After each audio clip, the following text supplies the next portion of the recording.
J'ai 65 ans, et il y a 18 mois, mon médecin m'a annoncé que j'avais une stéatose hépatique. Rien d'alarmant, pas le genre qui vous cloue à l'hôpital, mais plutôt le genre qui, insidieusement, augmente les risques de diabète, de maladies cardiaques et toute une série d'autres problèmes de santé dont personne ne veut entendre parler à mon âge. Aujourd'hui, je veux vous parler du glucide qui, plus que tout autre aliment que j'ai modifié, a véritablement changé la donne. Ce n'est pas un complément alimentaire. Ce n'est rien d'exotique. C'est un type de glucide présent dans notre alimentation depuis toujours, et la plupart des gens le consomment de la mauvaise façon, sans en tirer le moindre bénéfice. Il s'agit de l'amidon résistant, et à la fin de cette vidéo, je vous montrerai précisément ses effets sur mon foie et comment je l'intègre à mon alimentation quotidienne, sans pour autant me lancer dans un régime compliqué. Permettez-moi de revenir un peu en arrière, car je pense que beaucoup d'entre vous connaissent mon histoire. Je n'avais aucun problème de poids visible. Je marchais presque tous les jours. Je ne buvais pas beaucoup. Et pourtant, mon scanner l'a révélé, de la graisse s'était accumulée dans mon foie, là où elle n'aurait pas dû être. Ma médecin a évoqué 2 points qui m'ont particulièrement marqué. Le premier concernait la graisse autour de mes organes, ce qu'on appelle la graisse viscérale, cette graisse profonde qui s'accumule autour de l'abdomen, contrairement à la graisse sous-cutanée qu'on peut pincer. Le second concernait la graisse qui s'était accumulée à l'intérieur même du foie. Elle m'a expliqué que ces 2 types de graisse étaient bien plus dangereux que la graisse corporelle ordinaire et qu'ils étaient fortement liés au diabète de type 2 et aux maladies cardiovasculaires. Cette conversation m'a entraîné dans une série de recherches approfondies, et c'est ainsi que j'ai découvert l'amidon résistant et les études qui utilisaient une dose d'environ 40 grammes par jour pour traiter précisément ces 2 problèmes. Si vous avez trouvé cette vidéo utile, n'hésitez pas à la liker et à vous abonner, cela permet vraiment à cette chaîne de continuer à exister et je continuerai à partager mes découvertes au fur et à mesure de mes propres recherches. Alors, voyons ce qu'est réellement l'amidon résistant, car son nom prête souvent à confusion. Une fois que vous aurez compris pourquoi, le reste sera beaucoup plus clair. La majeure partie de l'amidon contenu dans les aliments que nous consommons quotidiennement, comme le pain blanc, le riz, les pâtes et les pommes de terre, est rapidement décomposé en glucose dans l'intestin grêle. Ce glucose passe alors en masse dans le sang, provoquant une forte hausse de la glycémie. L'amidon résistant, quant à lui, se comporte tout autrement. Comme son nom l'indique, il résiste à cette digestion rapide et traverse l'intestin grêle presque intact. Lorsqu'il atteint le gros intestin, les bactéries qui y vivent le transforment en nourriture et le fermentent, produisant des composés appelés acides gras à chaîne courte, dont le plus important est le butyrate. Ce processus est identique à celui qui se produit avec les fibres ordinaires, ce qui explique pourquoi l'amidon résistant est classé comme une fibre et non comme un amidon classique, même s'il ressemble initialement à l'amidon contenu dans une pomme de terre ou un bol de riz. Ainsi, au lieu de faire grimper la glycémie et de favoriser le stockage des graisses comme le fait l'amidon raffiné, l'amidon résistant nourrit les bactéries qui assurent le bon fonctionnement de l'intestin, du métabolisme et finalement, du foie. En me penchant sur les recherches à ce sujet, j'ai constaté qu'elles étaient bien plus solides que je ne l'imaginais pour une pratique qui, au premier abord, semblait n'être qu'une simple tendance bien-être. Dans un essai clinique mené auprès de personnes atteintes de stéatose hépatique, les participants ont reçu quotidiennement, pendant plusieurs mois, soit de l'amidon résistant, soit un amidon ordinaire d'apparence et de goût quasi identique. Le groupe ayant consommé de l'amidon résistant a présenté une diminution mesurable de la quantité de graisse stockée dans son foie, ainsi qu'une amélioration de ses taux d'enzymes hépatiques. Ce qui m'a le plus frappé, c'est que cette amélioration s'est produite en grande partie sans perte de poids significative. Les chercheurs ont évoqué des modifications de la flore intestinale comme explication probable, l'intestin et le foie communiquent en quelque sorte via un axe appelé axe intestin-foie. Par ailleurs, d'autres essais ont montré qu'une consommation régulière d'amidon résistant pendant plusieurs semaines réduisait également de manière significative la graisse viscérale, cette même graisse abdominale profonde que mon médecin avait jugée préoccupante. Une fois le mécanisme compris, le reste m'a paru beaucoup plus logique. Lorsque vous consommez des féculents raffinés, du pain blanc, du riz blanc, des pâtes ordinaires, des pommes de terre cuites et consommées immédiatement, une grande partie de leur structure naturelle est altérée, ce qui fait qu'ils se décomposent presque instantanément en glucose. Votre glycémie grimpe en flèche et votre corps libère une forte dose d'insuline pour la faire redescendre. L'insuline est une hormone de stockage, et l'une de ses fonctions est d'inciter le corps à stocker les graisses, notamment dans le foie et autour des organes. L'amidon résistant a un effet presque inverse. Il n'augmente quasiment pas la glycémie, nécessite beaucoup moins d'insuline et alimente les bactéries intestinales plutôt que les réserves de graisse.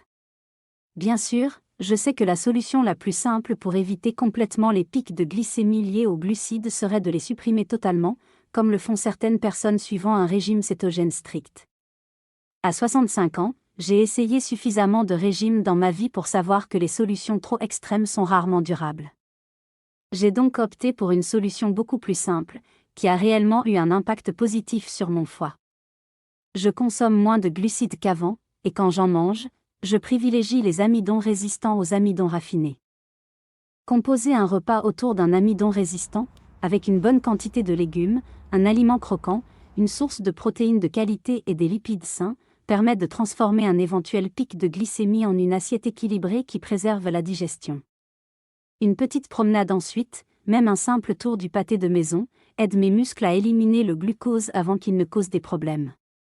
C'est le principe de base de mon alimentation actuelle, si je consomme des glucides, autant qu'ils soient résistants.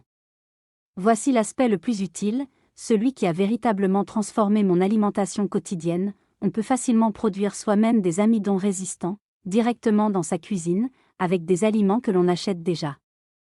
Lorsque vous cuisez des féculents comme des pommes de terre, du riz ou des pâtes, puis que vous les laissez refroidir au réfrigérateur, une partie de cet amidon digestible se recristallise en amidon résistant, par un processus appelé rétrogradation.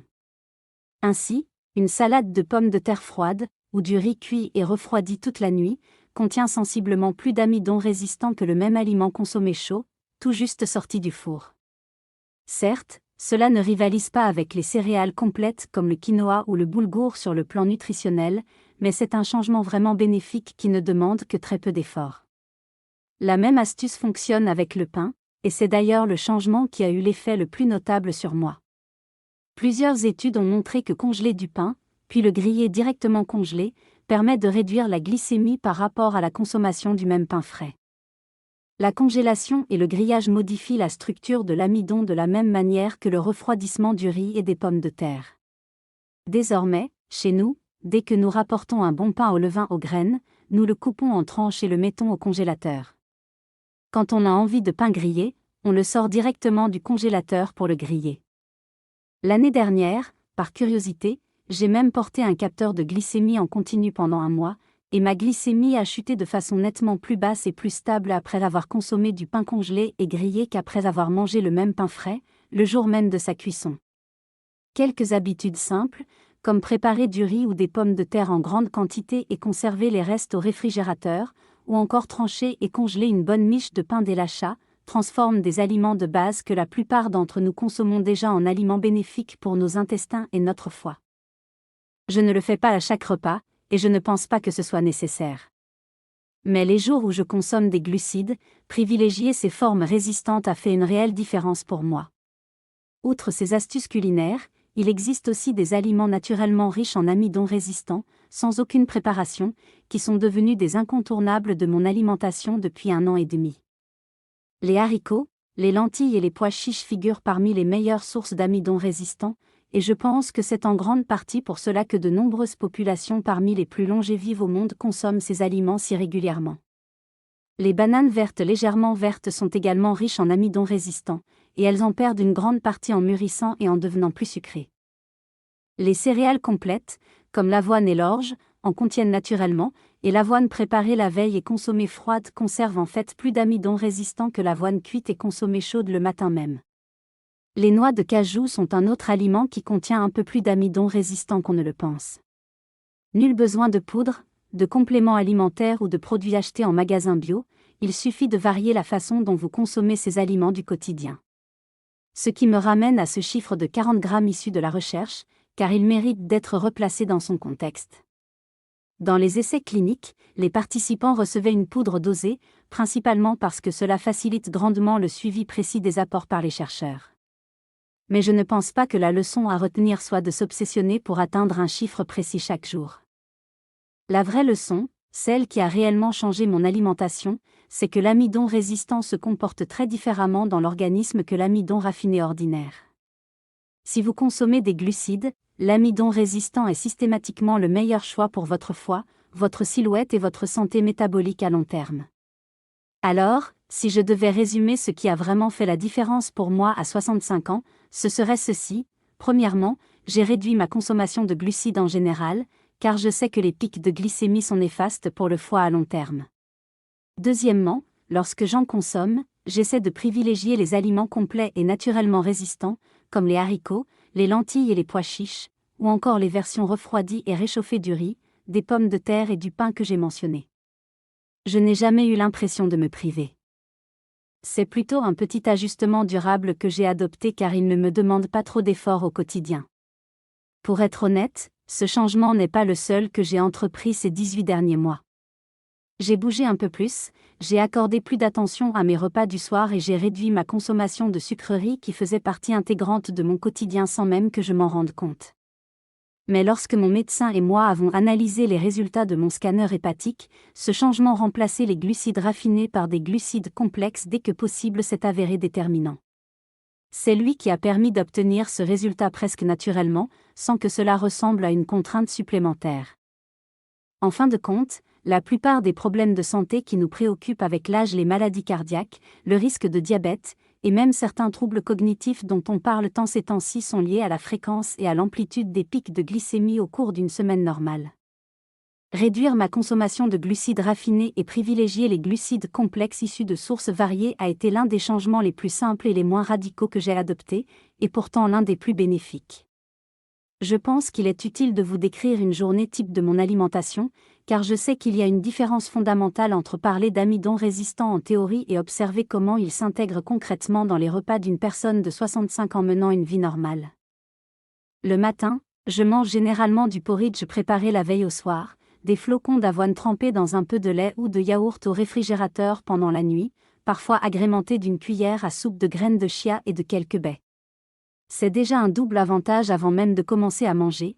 Les flocons d'avoine contiennent naturellement de l'amidon résistant, et le fait de les préparer la veille et de les consommer froids en augmente encore la teneur.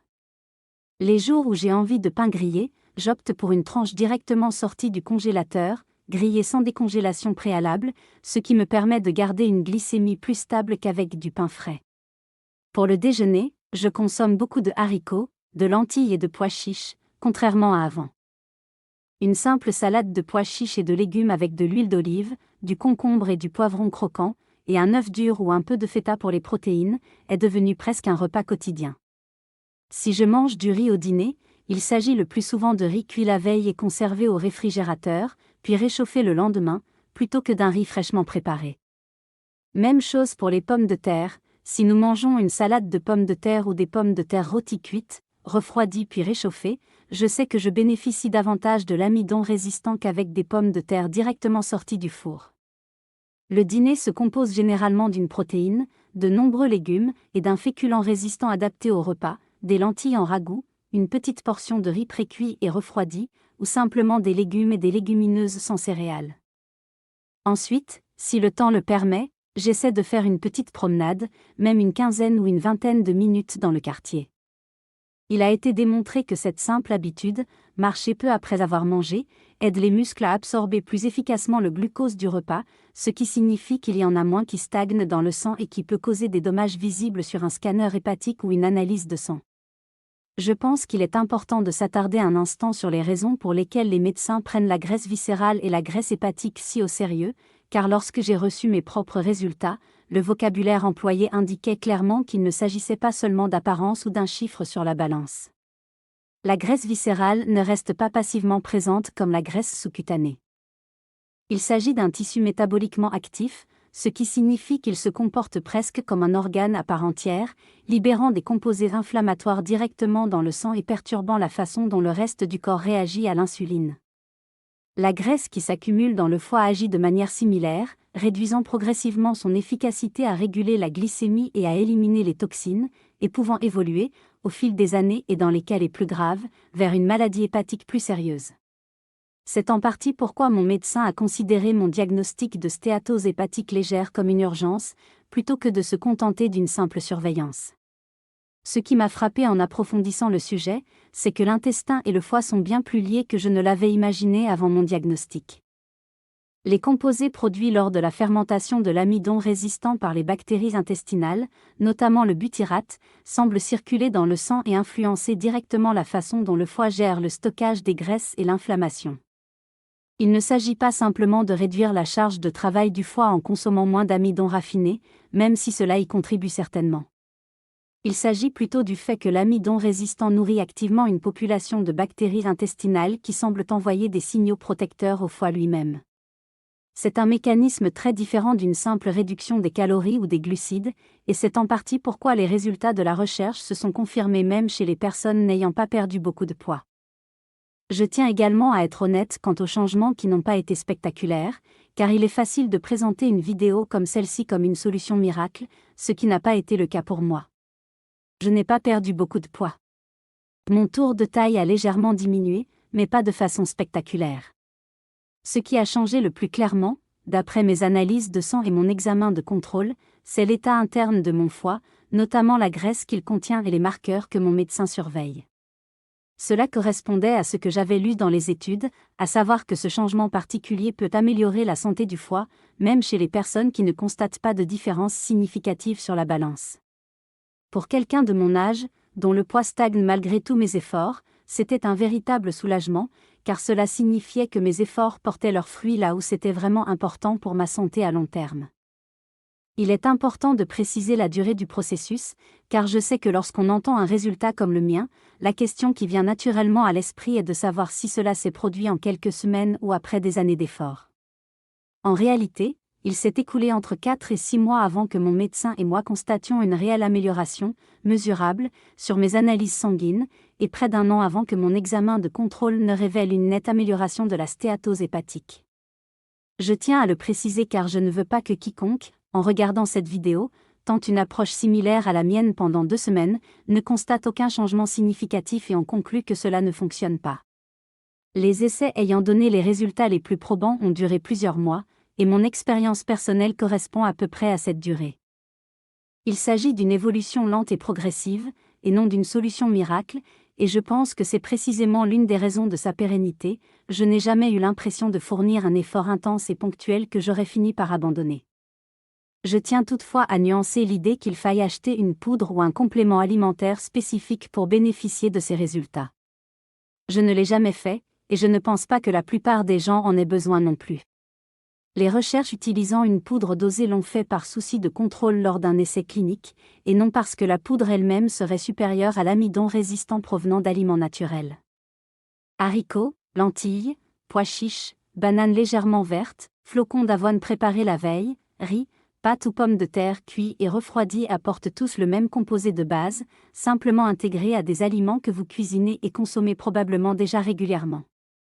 Si vous avez à peu près mon âge et que vous avez déjà abordé le sujet de votre foie avec votre médecin, j'espère que ce témoignage vous donnera un point de départ utile et un élément concret à soulever lors de votre prochain rendez-vous. Il est important de demander directement à votre médecin quels sont vos taux d'enzymes hépatiques et si un tel changement serait approprié à votre situation, car chaque cas est différent. Il s'agissait davantage d'un témoignage personnel que d'une leçon magistrale. J'espère donc qu'il vous aura été utile et qu'il vous aura donné matière à réflexion.